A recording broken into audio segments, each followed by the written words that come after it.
Over All-Star Weekend, a reporter asked Anthony Edwards if he considers himself as potentially the next face of the league. His response, "I'm capable of being that guy, but I don't want to be that guy." Put it like that. At the young age of 23, he's already starred in a movie, landed his own sneaker deal, and led the Timberwolves to arguably the best season in their franchise's history. He's even drawn comparisons to Michael Jordan through both his mannerism and approach to the game. Quite the impressive resume and a perfect recipe to become the poster child for the NBA.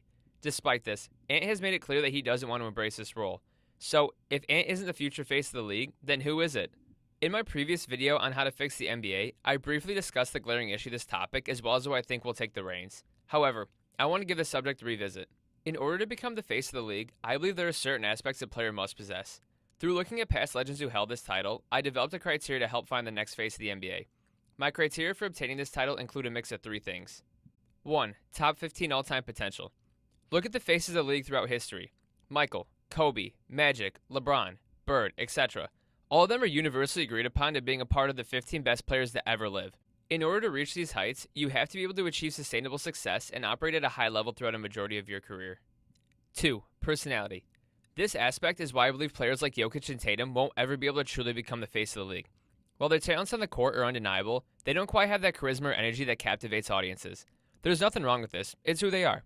But in order to be the face of the league, you've got to have the aura and flair that players such as Ant possess. 3. Unique skill set / aspect that sets them apart. Magic Johnson, a 6'8" point guard whose flashiness literally earned him the nickname Magic. Steph Curry, the greatest shooter ever who redefined how the game is played. LeBron James, an athletic specimen. Michael Jordan defied gravity. I could go on. Every single player who has been deemed face of the league had a unique trait or style about them. Whether it was a skill set they showcased on the court or an intangible off of it, they had something which set them apart from everybody else. Given the criteria mentioned, I believe there are two players that have what it takes to fill these shoes. Those two players being Victor Wembanyama and Luka Doncic. In just his second year, Victor Wembanyama is already a top 10 talent in the league and has become one of the most recognizable figures across the sport.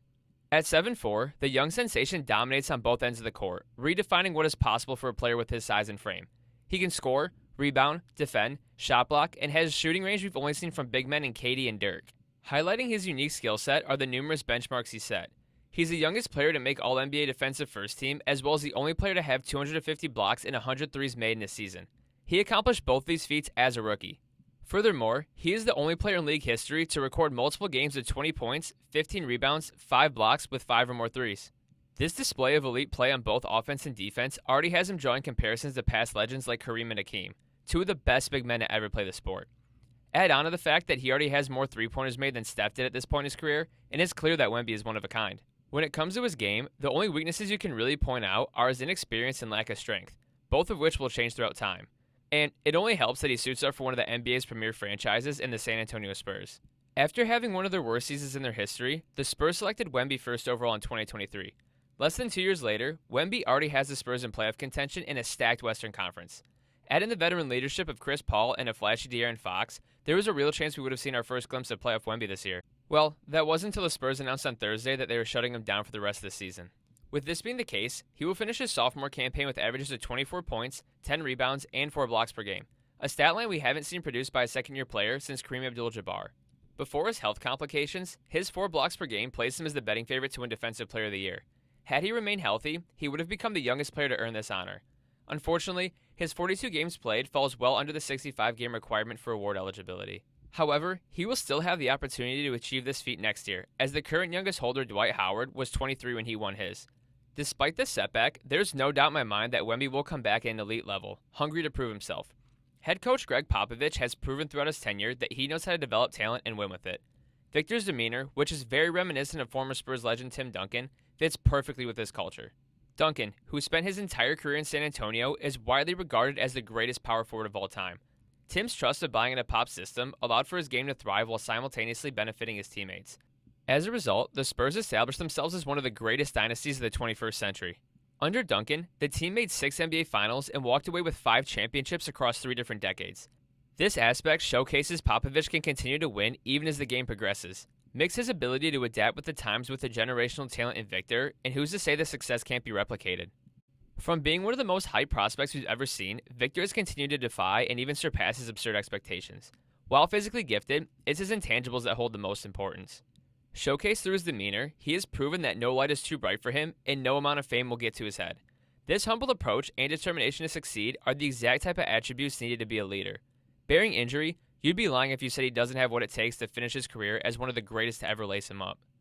Ever since stepping onto the court in 2018, Luka Doncic has been nothing but dominant. In 7 seasons, he has already been named All-NBA First Team 5 times. That total is more than Stephen Curry and Kyrie Irving have accumulated in their entire careers. Last season, he led the Mavericks all the way to the NBA Finals, won the scoring title, and added on a 73-point performance against the Atlanta Hawks. This total is the 4th most by any player in a single game in NBA history. In 1984, a metric was introduced to the NBA called Game Score. Created by John Hollander, this scale takes a player's stat line for a single game and uses it to measure their productivity. While not perfect, this formula is widely regarded as one of the most accurate measures of a player's game. A score of 10 is considered an average night, while a score of the 40s indicates a dominant performance. Achieve a game score in the 50s or higher, and you've just had one of the greatest games ever. Reserved for only the most dominant displays of basketball excellence are scores in the 60s. This club is so exclusive that only 6 players in the history of the game have garnered a score of 60 or higher. Outings such as Kobe Bryant's 81 points versus the Raptors are held in this sphere. His game score of 63.5 is second all-time, only behind Michael Jordan's 64.6, which he achieved when he dropped 69 points versus the Cavs in 1990. Well, it was second until Luka achieved a game score of 64 with this 73-point performance. At just 25 years old, Doncic has statistically the second greatest game ever in the modern era, just barely behind the man who many consider the greatest athlete to ever play the game at his apex. Additionally, his 61, 21, and 10 game against the Knicks in 2022 earned him a game score of 56.3, good enough for 10th on the list. This makes Doncic the only player to have multiple inclusions in the top 10. Add on his 50-point barrage against the Suns from 2023, and his game score of 52.5 puts him as the only player with 3 listings in the top 20. And when April and May come around, his game only elevates. He's nearly averaging a triple-double in the playoffs, and his 30.9 points per game in the postseason are second all-time to his airness. While he hasn't won a title yet, he's already shown that he's a winner. He's been to 2 conference championships, an NBA Finals, and has more clutch moments in the playoffs than some past greats. With him now joining the most historic and coveted franchise in the league's history, he is poised to take the crown. A top 3 league talent donning the purple and gold, what more could you ask for? Especially when you consider he's now teammates with the former face of the league in LeBron James. Through James, Luka has the opportunity to watch and learn aspects such as how to handle the media and leading a team. While it is true that James is no longer the best player in the game, he is still the most popular and recognizable figure in the sport. If you're the NBA, what better storyline for transition of power could you get? As evaluated through my criteria, I believe both these players have the necessary characteristics to become the face of the league. In fact, I think there's a real possibility that they hold it simultaneously, similar to Magic and Bird in the 80s. Assuming both stay healthy and with their respective teams, there's no doubt that we will see these two going head-to-head for the next decade. In turn, we will see the revitalization of the Spurs versus Lakers rivalry that dominated the 2000s. As an NBA fan, this is a dream come true. 2 historically decorated franchises featuring the sport's 2 best players going at it with the championship on the line? Sign me up. Do you agree or disagree with my take? Let me know in the comments below. Who do you think will be the next face of the league? If you enjoyed the video, make sure to like, subscribe, and check out my channel for similar content. Until next time, peace.